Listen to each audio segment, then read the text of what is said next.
December 1942. Inside a freezing aircraft hangar in California, a lone engineer stands before the unfinished frame of a P-51 realizing, in that silent moment, that he is about to create the Luftwaffe's worst nightmare. Section 1, The Problem No One Could Ignore. December 4, 1942. North American Aviation Plant, Inglewood, California.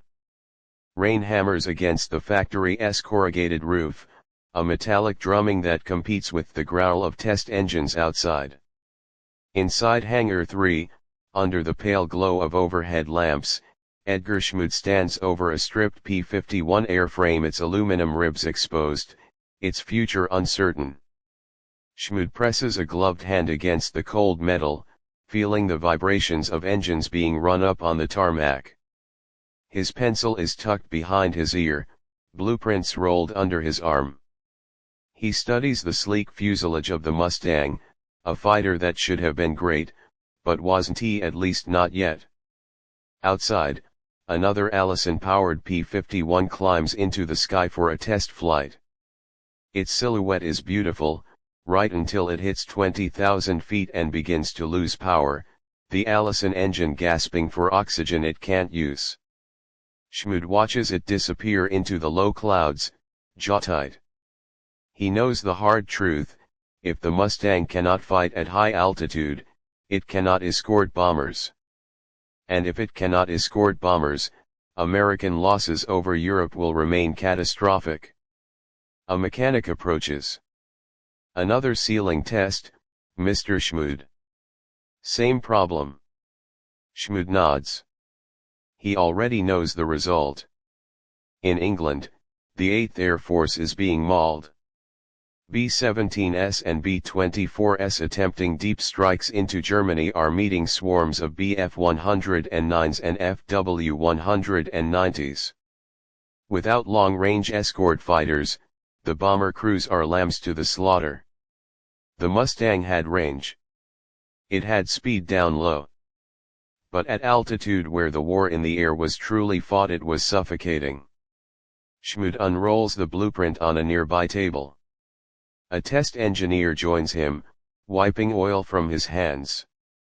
"You really think it'll fit?" the man asks. Schmued adjusts his glasses and gestures to the drawing, a Rolls-Royce Merlin 61 engine, the same power plant giving Britain's Spitfires their lethal high-altitude performance. "Yes," Schmued says, almost whispering. "Not only will it fit, it will transform this airplane." His voice is calm, but there's fire behind his eyes.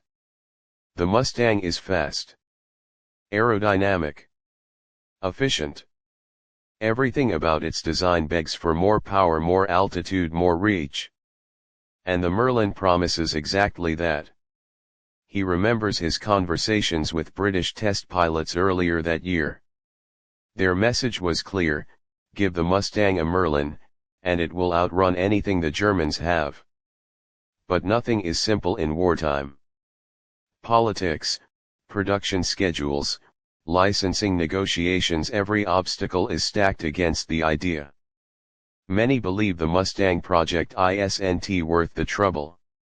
Others insist American engines should power American planes. But Schmued has run the numbers. He's examined airflow, supercharger performance curves, radiator efficiency. And tonight, staring at the bare airframe under the buzzing factory lights, he makes his decision. "We're doing it," he says to the engineer. The man laughs nervously. "Well, if it works, the Luftwaffe's not going to like it." Schmued finally lets himself smile. "No," he replies. "They won't." Outside, another Allison Mustang taxis back toward the hangar, canopy fogged from the pilot's breath in the cold air. It looks beautiful, graceful, full of potential. But Schmued sees more than potential, he sees destiny being forged one bolt at a time. Engineers begin moving the Merlin mock-up into place. The hoist creaks. Wrenches clatter. Sparks from a welder briefly illuminate the metal frame like lightning in a storm. Somewhere across the ocean, American bomber crews are preparing for another mission. None of them want to fly alone. For now, they have no idea that in this dimly lit hangar under the watchful eye of a German-born immigrant engineer their salvation is taking shape. And when it finally takes to the skies, the Luftwaffe will face a predator they never saw coming. Section 2, The Test That Changed Everything. January 13, 1943. RAF Boscombe Bay Down, Wiltshire, England. A harsh winter wind sweeps across the airfield, carrying with it the distant rumble of heavy bombers returning from another bruising raid over the continent. The sun hangs low, barely warming the frost-covered tarmac. Ground crews huddle in their coats, their breaths turning to mist. At the edge of the runway sits a strange hybrid, its nose profile subtly unfamiliar, its presence drawing quiet stares. Painted in British colors, its airframe is unmistakably American, but the swollen engine cowling hints at something new. This is Mustang X, the first P-51 fitted with the Rolls-Royce Merlin engine. Inside a small briefing room, Edgar Schmued stands beside British test pilot Ronnie Hooper, both men studying climb rate charts pinned on a corkboard. The numbers from earlier tests are impressive, but today's controlled trial is the moment of truth. Hooper pulls on his flight gloves and nods to Schmued. "Well, Edgar, shall we see if your lady likes the cold air?" Schmued forces a smile. His heart pounds in his chest. Outside, Hooper ascends the wing steps and settles into the cockpit. He runs his gloved hand across the throttle quadrant, the Merlin's priming levers, the supercharger controls. Crews clear the area. Hooper thumbs the starter. The engine snaps to life with a crackling roar, deeper and more menacing than the Allison ever was. Its mechanical snarl reverberates across the airfield. A few RAF mechanics exchange wide-eyed looks. "Bloody hell," one mutters. "She sounds eager." Hooper taxis to the runway threshold as Schmued watches from the tower balcony, fingers tightening around the railing. Months of design revisions, arguments with executives, and midnight calculations have led to this single moment. The Mustang holds short for final checks. Then the roar swells. The brakes release. The aircraft leaps forward like a hunting dog freed from its leash. Within seconds it's airborne, climbing steeply into the winter sky. The Merlin's supercharger kicks in with a rising whine, propelling the Mustang higher, higher, higher. Schmued listens to the radio chatter, climbing through 15,000, still pulling strong. 20,000, rate's unbelievable. 25,000, no loss of power. Not a bit.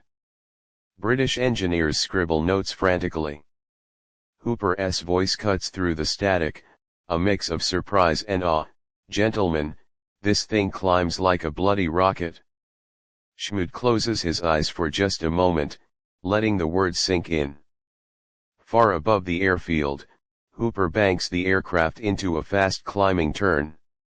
The Merlin responds instantly, delivering raw horsepower that sends the Mustang slicing through the sky. He pushes it harder, dives, then climbs again, testing structural limits, control responsiveness, and cooling efficiency. Roll rate excellent, stability excellent, acceleration at altitude is. There's a pause. "My God, we've never had anything like this." Down below, engineers crowd around Schmued, murmuring about power curves and ceiling projections. But Schmued barely hears them. His attention is fixed on the tiny speck carving elegant arcs across the pale winter sky. After 30 minutes of testing, Hooper brings the Mustang back around for landing. The wheels screech gently as they touch down, and the aircraft decelerates to a stop near the tower. When Hooper climbs out, frost crystals still clinging to the nose of the aircraft, he pulls off his helmet and meets Schmued's gaze. "Edgar," he says, breathless, "you've just built the future of this war." Schmued feels his throat tighten. He manages only a small nod. Hooper pats the engine cowling affectionately. "And the Luftwaffe, they're not going to stand a chance." A few hours later, the telegrams begin flying between London and Washington. Test reports stamped urgent move across desks from the Air Ministry to Wright Field. Production numbers are revised. Contracts expanded. Factories retooled. The message is simple, and it spreads through command rooms like fire: the Mustang with the Merlin is a game changer. By nightfall, Schmued stands alone beside the silent aircraft, running his hand along the sleek curve of the fuselage. The wind whistles softly through the hangar doors. He doesn't smile. He doesn't celebrate. He merely whispers to the machine he helped create, "Now, let us go save some boys." Section 3, Into the Fire Over Europe. October 14, 1943. 25,000 feet above Schweinfurt, Germany. The sky is a brutal, burning battlefield. Black puffs of flak burst around the bomber stream of the 8th Air Force, each explosion shaking the B-17 formations like giants slamming their fists into the sky. The mission, the second raid on Schweinfurt's ball-bearing factories, is already going horribly wrong. Inside B-17 Liberty Lass, Waist Gunner Staff Sergeant Tom Kellerman braces himself as the bomber shudders violently. His goggles rattle against his helmet. Smoke seeps through the fuselage from a hit near the tail. Below him, Germany rolls by in grim silence, roofs and fields slipping beneath the contrails like a painting smeared by war. He glances out the window and swears under his breath. Fighters 11 o'clock high. The call echoes across the bomber's intercom. A wall of Bf-109s and FW-190s is forming ahead, sunlight gleaming off their wings as they maneuver into attack position. Without long-range escort fighters, the bombers are nearly defenseless this far from England. The first German wave dives into the formation. Kellerman fires in short, controlled bursts, tracer rounds stitching desperate lines through empty air. A B-17 off his right wing erupts into flames, sliding downward in a slow, terrible spiral. Where the hell are our escorts? No answer. At this point in the war, there is no answer. The P-47 Thunderbolts and P-38 Lightnings escorting the bombers had reached their fuel limits and turned back. The Luftwaffe knows it, every pilot in the fight knows it. And as Kellerman fires until the barrel of his .50 cal begins to glow, he realizes the truth many crews have learned too late: beyond the Rhine, the sky belongs to the Germans.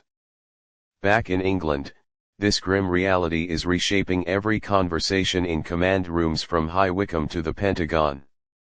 Schwarzkopf, Spatz, Arnold, every senior commander is studying the casualty reports with a sense of growing dread. The air war cannot continue like this. The bomber strategy cannot survive without escort fighters capable of flying all the way to Berlin. And yet, in a small dispersal hut on an airfield in Essex, a group of pilots gathers around a new aircraft parked on the tarmac. Its lines are smoother than the P-47, sleeker than the P-38. Painted in olive drab, with the faint smell of fresh paint still hanging around it, the fighter looks like it's poised to leap off the earth even while sitting still. On its nose, stenciled in yellow, are the words, P-51B Mustang. Merlin engine installed. Captain James Hawk Ellison, a veteran escort pilot, circles the Mustang slowly. His fingers trace the leading edge of the wing. The aircraft seems to hum with potential, as though even resting on its wheels, it knows what it was born to do. His crew chief walks up beside him. Pretty thing, isn't she? Ellison's eyes narrow with admiration. She looks fast. Oh, she is, the crew chief says with a grin. She'll climb to 20,000 faster than a 109 can get its boots on. Range for days, too. Ellison raises an eyebrow. That last part is what matters. You're telling me she can go all the way in? All the way, the crew chief replies. Berlin. Back again. No sweat. Ellison takes a slow breath, staring at the sleek canopy, the aggressive nose, the tuned Merlin that now beats like a lion's heart beneath the cowling. He thinks of Schweinfurt. Of the bombers that never returned. Of the empty bunks back at the officer's quarters. Then he climbs onto the wing and settles into the cockpit. The seat is firm, the controls precise beneath his gloved hands. He flicks a few switches, feeling the machine wake around him. The cockpit vibrates gently, nothing harsh, nothing forced. This is a thoroughbred built for high-altitude combat, and he can feel it. A ground crewman leans in. You want her warmed up, Captain? Ellison gives a slow nod. Yeah. Light her up. The starter whines. The prop spins. And then the Merlin engine growls to life, deep and confident, a sound unlike any American fighter engine before it. The entire aircraft thrums with power. Ellison feels the vibration through the control stick, up his arm, into his chest. It feels like holding a living thing. He smirks beneath his oxygen mask. Let's see what you've got. Moments later, the P-51B streaks down the runway, lifts cleanly into the sky, and begins climbing toward the cold blue above England. And as it rises, Ellison looks back at the shrinking landscape below and realizes something profound. For the first time, America has a fighter that can take the fight all the way to the heart of Nazi Germany. Somewhere far away beyond rivers, forests, and cities scarred by war, a Luftwaffe pilot is preparing for another mission, unaware that soon, very soon, the hunter will become the hunted. Section 4, The Day the Mustang Arrived. March 6, 1944. 20,000 feet above Berlin.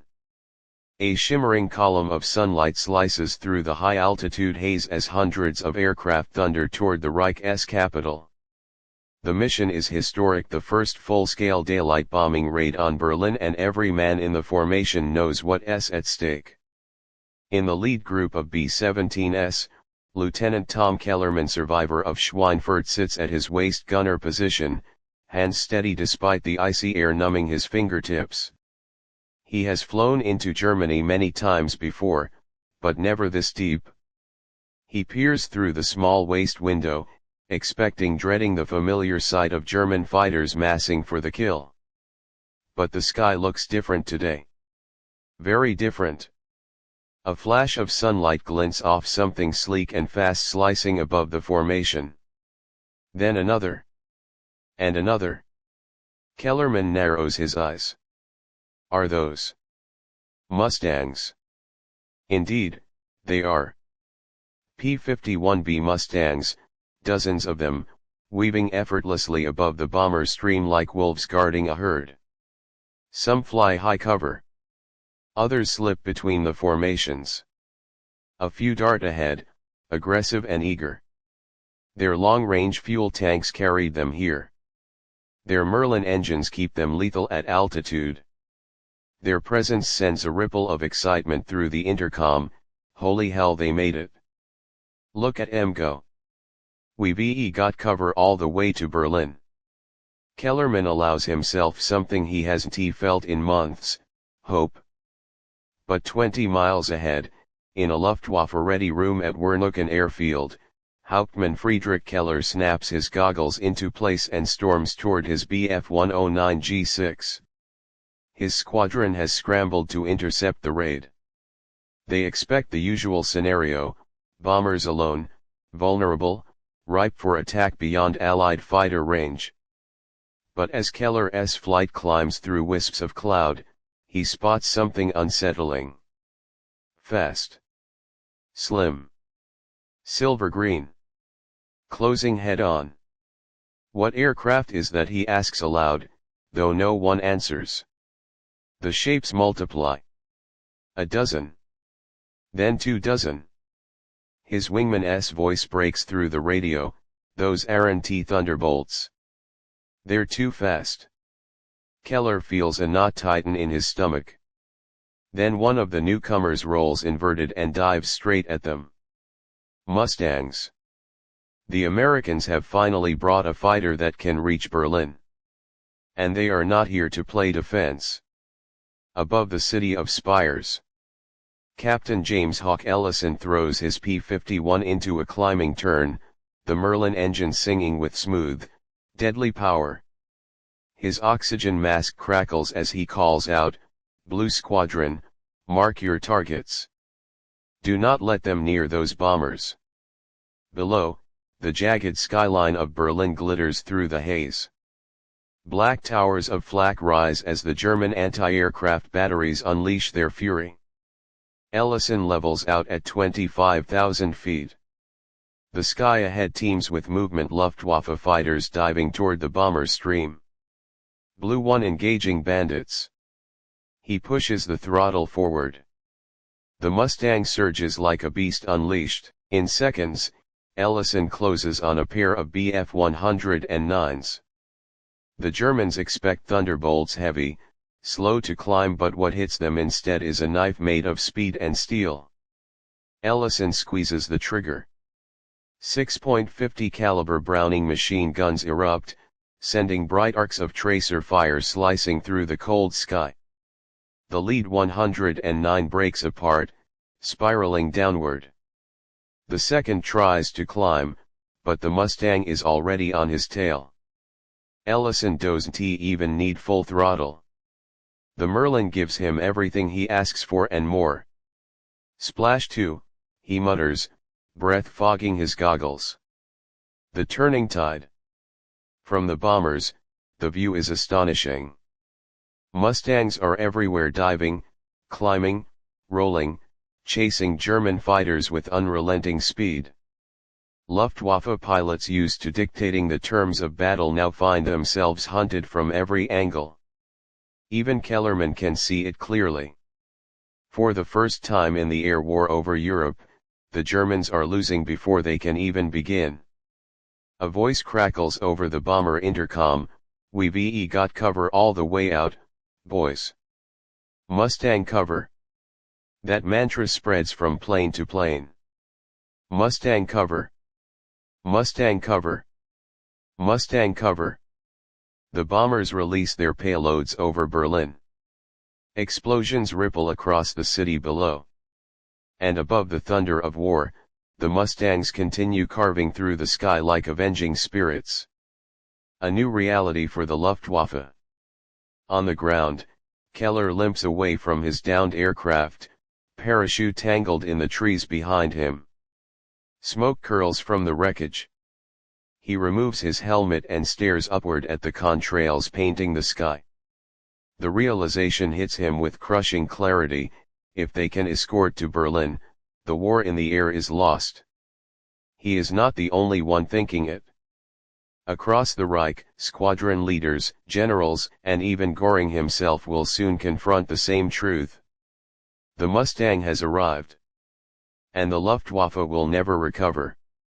Section 5, Breaking the Luftwaffe.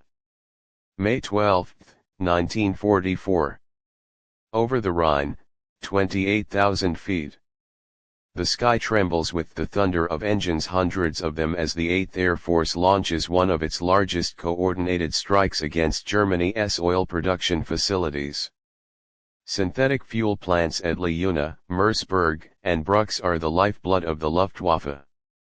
Destroy them, and German aircraft cannot fly. But today, something else is happening. The Luftwaffe is throwing everything it has left into the sky.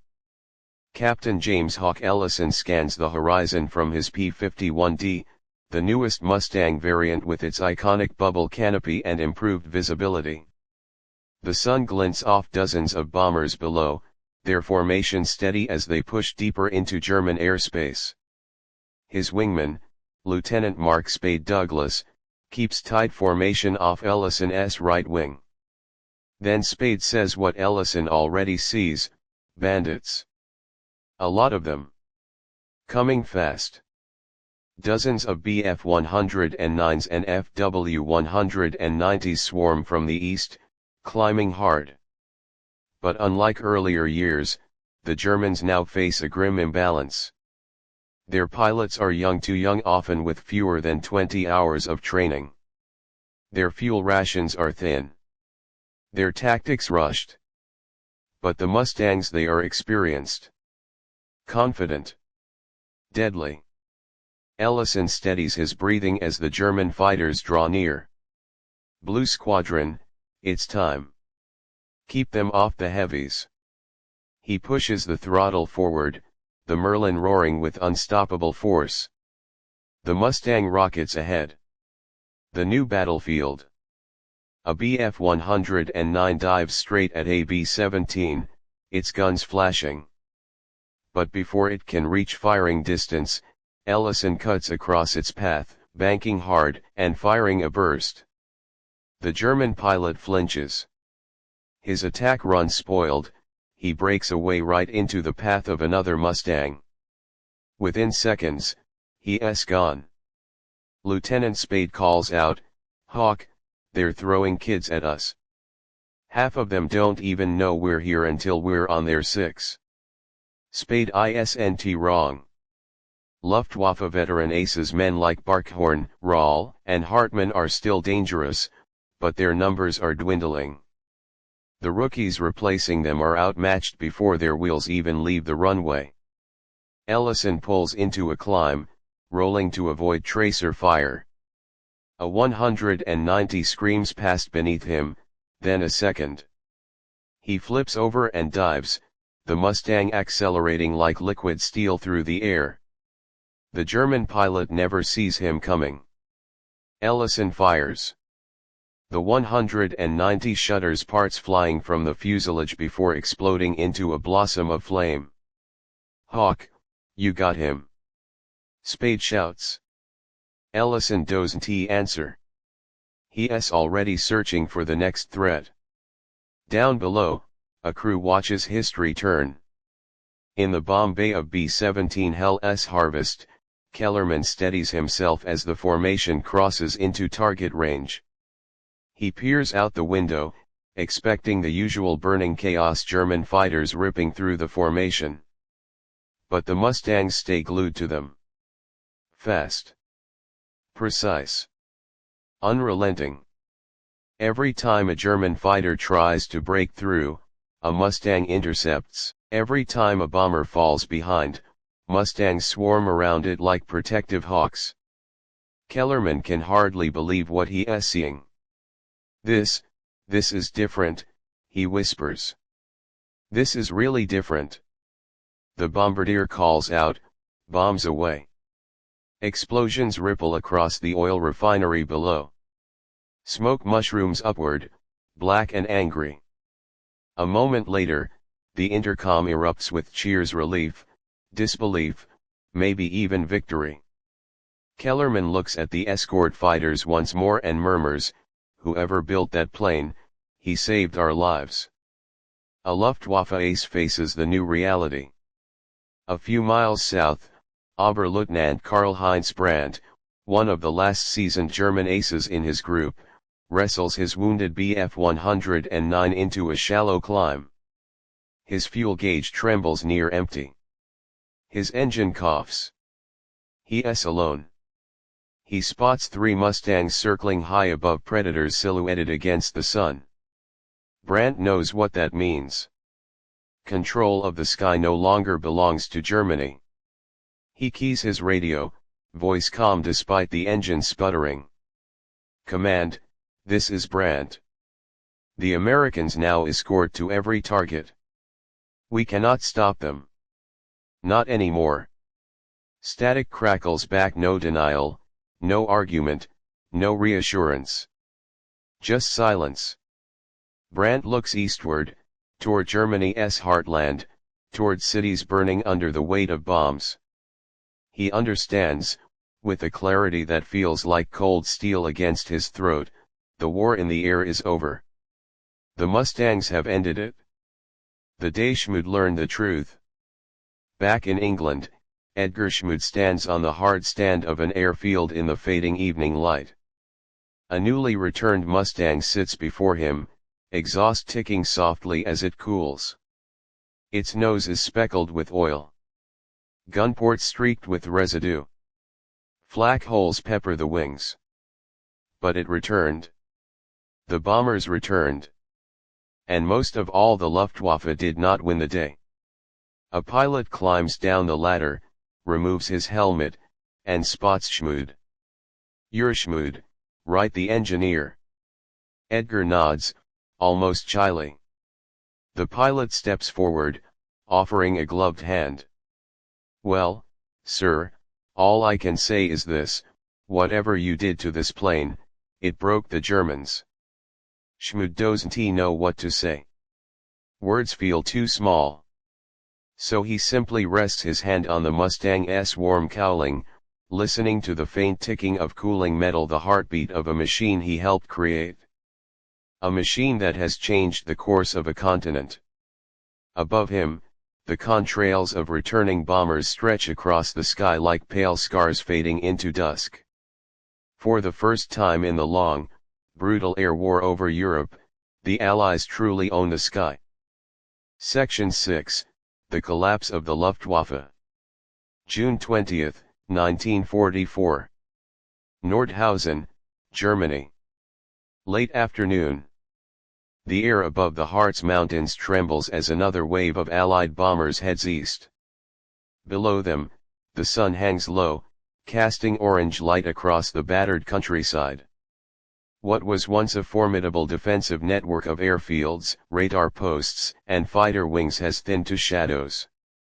And overhead, a familiar silhouette cuts through the sky, fast, sleek, poised with lethal confidence. The Mustang isn't just an Escort anymore. It is a hunter. Captain James Hawk Ellison banks his P-51D into a wide arc with his squadron behind him. Gone are the days of defensive flying. Today's mission is fighter sweep, a bold, aggressive tactic the Luftwaffe once used to dominate the skies. But now it's the Americans who sweep. Ellison scans the horizon. "Keep your eyes open," he radios. "If they're out here, we'll find them." But the sky remains eerily quiet. Too quiet. Inside an abandoned hangar. At an airfield outside Nordhausen, Oberleutnant Karl-Heinz Brandt, once a proud ace, walks across a tarmac littered with crippled aircraft. Some are burned out husks. Others look freshly patched, but none have fuel. Mechanics sit idle, hands black with grease but nothing to work on. In the corner of the hangar rests a Bf-109 with its cowling removed, engine parts scattered like bones. A crew chief approaches Brandt, shaking his head. "Another Merlin-engined one shot down our boys this morning," he mutters. "They appear from nowhere, like ghosts." Brandt doesn't reply. He simply glances at a crew chalkboard listing available fighters. Today, 3 flyable aircraft. Fuel for 1 sortie. Every pilot knows what that means. The Luftwaffe can no longer fight a sustained battle.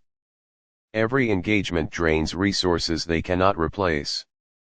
And every time a Mustang sweeps overhead, another piece of Germany's once feared air force crumbles. Brandt turns to the crew chief. "Tell command I'm flying the next sortie myself." The man looks at him, eyes filled with something between respect and sorrow. "Yes, sir. If the Americans come." Brandt doesn't bother answering. "They will." Above the clouds a new kind of war. Ellison levels off at 27,000 feet. The Mustang feels weightless here, an extension of his own instincts. Every vibration, every hum of the Merlin engine is a conversation between man and machine. His wingman's voice crackles through, "Hawk, contacts. 11 o'clock low. Looks like, 3 of them. Only 3. Ellison bares his teeth in a grim half-smile. Let us finish this. He rolls the Mustang into a dive. The world tilts. The altimeter needle spins. Wind screams past the canopy. Below, 3 Bf-109 struggle for altitude, engines whining in protest. They never had a chance. Ellison closes the distance in seconds. He picks the trailing fighter, lines up his shot, and squeezes the trigger. The Mustang spits fire 6 streams of .50 caliber fury converging on the target. Bullets tear through the 109's fuselage. Smoke erupts from the engine. The plane rolls, then drops, trailing a dark spiral downward. Splash 1. His wingmen engage the others. Tracers streak across the sky. Another 109 burns. The last tries to escape, nose down, diving for clouds. Ellison dives after him. The Mustang accelerates effortlessly, chasing the German fighter through wisps of white cloud. Sun flashes across the canopy, then Ellison sees him. The German pilot glances back. His eyes widen. It is Brandt. 2 aces, 2 realities. Brandt banks hard left, wings groaning under the strain. Ellison follows, matching every turn with ease. The Mustang's superior aerodynamics make the pursuit almost unfair. Brandt tries a vertical climb. The Mustang climbs faster. Brandt tries a dive. The Mustang dives steeper. He tries rolling scissors. Ellison cuts him off every time. Finally, Brandt levels out, engine coughing, smoke rising from the overstressed cylinders. His fuel gauge dips toward empty. His plane trembles like a wounded animal. And he knows. It's over. He keys his radio, voice quiet, to the pilot behind me, "You have built a fine machine." Ellison hesitates. The moment hangs suspended between the 2 aircraft, between 2 men who have survived the impossible, each fighting for a world that is crumbling in different ways. Then Brandt rolls gently, presenting the belly of his aircraft. A gesture of surrender. Ellison exhales. He lowers his guns. "Return home," he radios softly. "This war has taken enough." Brandt gives a small nod, invisible but felt. He banks toward the ground, nursing his dying aircraft home. The end of an era. Ellison climbs back toward his squadron. The sky is vast and silent. No more German fighters rise to challenge them. Below, the Reich's burning cities stretch for miles. Smoke columns rise into the fading daylight like tombstones of a dying empire. The Mustang's shadow sweeps across the land like a harbinger. Not just of destruction, but of inevitability. By the summer of 1944, the Luftwaffe is shattered. Fuel reserves nearly gone. Experienced pilots lost faster than they can be replaced. Aircraft destroyed both in the air and on the ground. Commanders unable to mount coordinated resistance. The Mustangs did more than escort bombers, they erased the Luftwaffe's ability to fight. And Edgar Schmued's creation became the symbol of that turning tide. As Ellison returns to base, he looks at the setting sun and realizes, the war isn't over yet. But the skies no longer belong to Germany. He guides the Mustang home, the Merlin engine purring like a victorious lion. A new chapter in the air war has begun and the Mustang is leading it. Section 7, The Long Road to Victory. January 15, 1945. Debden Airfield, Essex, England. Dawn. A bitter wind sweeps across the frozen concrete as the first rays of sunlight stretch over a landscape dusted white. The Mustang flight line stands silent for now, row after row of P-51Ds, their polished canopies gleaming like shards of glass in the pale morning light. Captain James Hawk Ellison steps from the ready room, breath rising in steady clouds. He pulls his jacket tighter, boots crunching against the frost as he walks toward his aircraft, Lucky Lady 2. Ground crewmen are already at work. One checks tire pressure. Another loads the .50 calories with belts of gleaming ammunition, each round a promise. A third tightens the fasteners on the engine cowling, tapping it with the confidence of a man who knows the machine will roar on command. Ellison runs a gloved hand along the Mustang's cold metal skin. 8 months ago, the Luftwaffe owned the air. Now, it barely whispers in the distance. But today, the mission is different. No escorts. This time, the Mustangs will go deep into Germany on a fighter sweep, targeting any aircraft airborne or grounded that might still resist. The war is nearing its brutal climax. The Ardennes offensive has failed. Hitler's armies retreat across every front.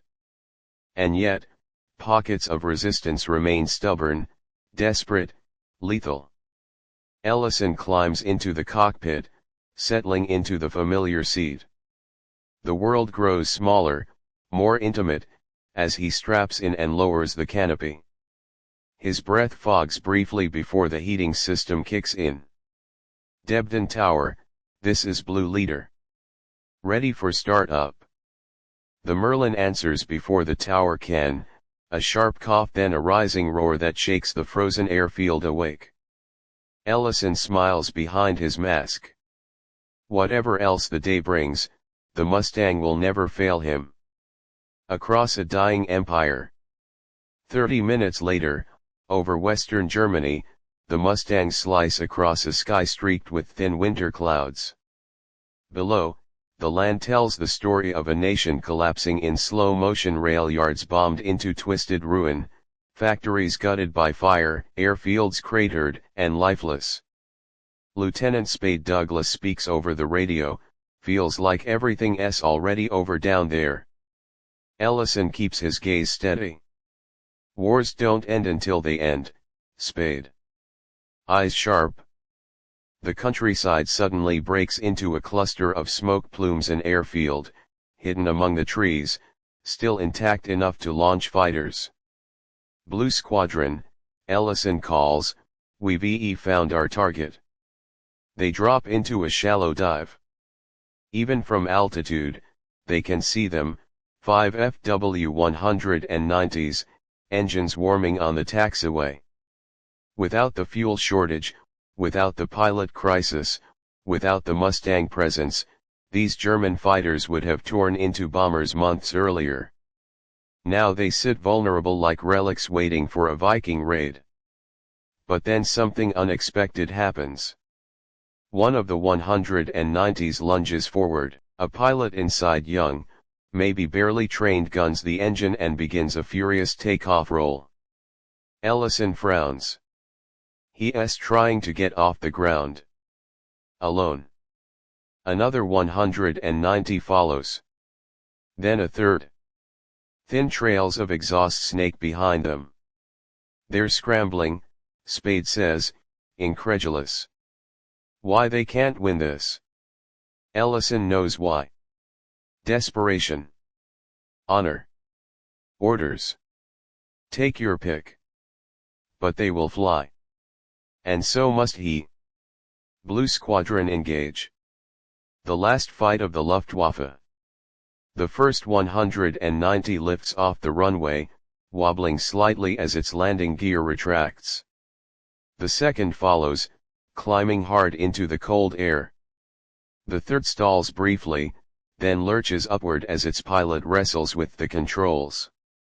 Ellison angles his Mustang down, picking the lead fighter. The Merlin howls. The airframe trembles with restrained fury. The guns are armed. He closes the gap. The German pilot looks back, panic in his eyes. Ellison squeezes the trigger. A diagonal line of tracer fire rips across the sky, stitching into the 190's wing root. The aircraft flips, burning as it plunges back toward the earth. Splash 1, Ellison says, though the words feel heavy rather than triumphant. Spade and the others take the remaining fighters, one by one. The engagements are short, lethal, and heartbreakingly uneven. The Germans fight hard, but skill alone cannot overcome fear, age, and starvation. Within minutes, the airfield falls silent again. Ellison circles once, looking at the smoking wreckage below. He does not cheer. He does not smirk. He simply exhales a long, quiet breath. "This is what it's come to," he murmurs. And in that moment, he realizes something profound, something the war has repeated in many forms, across many nations. By the time victory is close enough to touch, it rarely feels like victory at all. Edgar Schmued's War Room. Back at North American Aviation, Edgar Schmued stands in the engineering office, reviewing field reports scattered across his desk. He reads accounts of Mustangs shooting down German jets, strafing airfields, escorting bombers without losing a single ship. He should feel pride, triumph, even vindication. But instead, he feels a quiet, solemn weight. His creation, his elegant machine, has fulfilled every promise, every calculation, every dream of performance he ever imagined. But it has also become a scythe, cutting through thousands of lives. A colleague leans against the doorway. "Edgar," he says softly, "they're saying the Mustang broke the Luftwaffe. Completely. They're calling it the plane that ended the air war." Schmued sets down the report, eyes distant. "Every machine we build ends something," he replies. "The Mustang just ended something larger." Then, after a moment, he places his hand on a blueprint pinned to the wall. Sleek wings, sharp lines, a roaring heart of steel. "Let us make sure we end this war quickly, so nothing like it ever has to fly again." The war draws its final breath. As winter begins to thaw across Europe, the signs are clear: the Luftwaffe is defeated. Germany's armies are collapsing. The Allies are closing in from every direction. And above it all, the Mustangs continue to patrol, silent guardians, ensuring that no final surprise, no last gamble, no desperate counterattack from the sky will interfere with the end that is coming. Ellison flies home through the dimming light. Below, the Rhine glows with scattered reflections of fire and dusk. The war's final chapter approaches. But one thing is already decided: the Mustang has shaped the endgame. And the skies now belong to the Allies. Section 8, The Final Flight and the Legacy. April 25, 1945. 15,000 feet over southern Germany. Early morning. Mist drapes the valleys below like a shroud as Captain James Hawk Ellison guides his P-51D across the fading front lines. The war is entering its last, violent spasms. Columns of German infantry surrender along roads choked with refugees. Cities lie in ruins. The once feared Reich is dissolving into chaos. Yet Ellison flies his patrol with the same vigilance as always. Because even in its dying moments, a cornered regime can lash out. His squadron forms a loose diamond behind him. The radios are quiet. Too quiet. On most missions now, they encounter nothing at all: no German fighters, no flak batteries, nothing but silence and smoke. Spade's voice breaks the stillness. Hawk, it really might be over. Ellison doesn't answer at first. He banks left, scanning the horizon one more time. Then he sees it. A thin black column rising from a lonely airfield ahead. He narrows his eyes. Blue Squadron, tighten up. We're checking that out. The Mustangs descend in a shallow glide, engines humming as they approach the scarred runway. As they draw closer, Ellison spots an aircraft taxiing slowly, wobbling slightly on uneven pavement. A Messerschmitt Me 262. A jet. Germany's last hope. Too fast, too powerful, too late. But even this marvel of engineering cannot change what the Mustang has already accomplished. The Luftwaffe has no fuel. No pilots. No strategy. No future. The jet gathers speed, engines whining as it attempts a final takeoff. Ellison's voice is quiet, almost respectful. Blue Squadron, hold fire. Spade hesitates. Hawk, it's a 262. If he gets airborne. He won't, Ellison replies softly. Because the jet doesn't accelerate with the confidence of a killer. It staggers, struggling to build thrust, its engines spitting smoke. The pilot inside knows. He presses on anyway, bound by duty, fear, or sheer defiance. The jet lifts a few feet, wobbles, settles back down, and skids to a halt halfway down the runway. Silence. Ellison banks overhead, looking down at the motionless aircraft. A lone figure climbs out, helmet removed, head bowed. No fight remains. Not here. Not anywhere. Hawk, Spade says, voice quiet, that's it? That's the last one. Ellison nods. It's finished. The Mustangs climb away, leaving the airfield behind, leaving an entire era behind. The pilot who outlived his enemies. Back at Debden a few hours later, Ellison steps down from his Mustang for what may be the final time. The war is not officially over, but everyone knows surrender is only days away.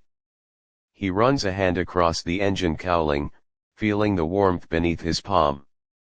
The Merlin's metallic ticking fades into the background hum of an airfield that has seen too much. Spade approaches, removing his gloves. You think we'll fly her again after the war, he asks. Ellison considers the question. I think she'll fly forever, he says quietly. Just, maybe not in combat. He sits on the wing root, observing the machine that carried him across the deadliest airspace in military history. The sleek lines. The bubble canopy. The hum of cooling metal. This isn't just a fighter plane. It's the end of a nightmare and the beginning of a legend. The engineer who changed the sky. Meanwhile, in California, Edgar Schmued receives a telegram stamped with a single phrase, "The air war is won." He reads it twice. Outside his office window, another Mustang prototype idles on the apron, waiting for a test flight. He walks toward it slowly, almost reverently, as though approaching a monument. A young engineer greets him. Sir, they say your design ended the Luftwaffe. Schmued pauses, studying the aircraft's silhouette against the setting sun. No, he replies. The pilots ended the Luftwaffe. The Mustangs simply gave them the chance. He touches the fuselage, feeling the faint vibration of the Merlin engine still running at idle. The sound is smoother now, more refined than the early prototypes. But beneath that refinement lies the same raw spirit he envisioned in the dark days of 1942. A spirit that changed the course of the war. Legacy over Europe. May 8, 1945. VE Day. Crowds roar through London, Paris, Brussels, New York. Flags wave. Bells ring. Pilots embrace each other on the tarmac. Aircrews gather with teary disbelief, realizing they will wake tomorrow in a world without bombing missions. But somewhere above the celebrations, two Mustangs slice through the sky, flying one last ceremonial patrol over the continent they helped liberate. Their shadows glide across fields now free from tyranny. Villages where children play again. Roads filled with returned families instead of retreating armies. The Mustangs bank gently in unison, wings catching the sunlight. It is the final gesture of the aircraft that broke the Luftwaffe. The final salute from the machine that changed the fate of nations. The final chapter in a story forged in metal, fire, and impossible vision. And for the men who flew them, Ellison, Spade, Kellerman, and thousands more, the war they survived will echo in their memories long after the engines fall silent. Because the P-51 Mustang wasn't just a fighter plane. It was the moment the Allies reached for the sky and never gave it back.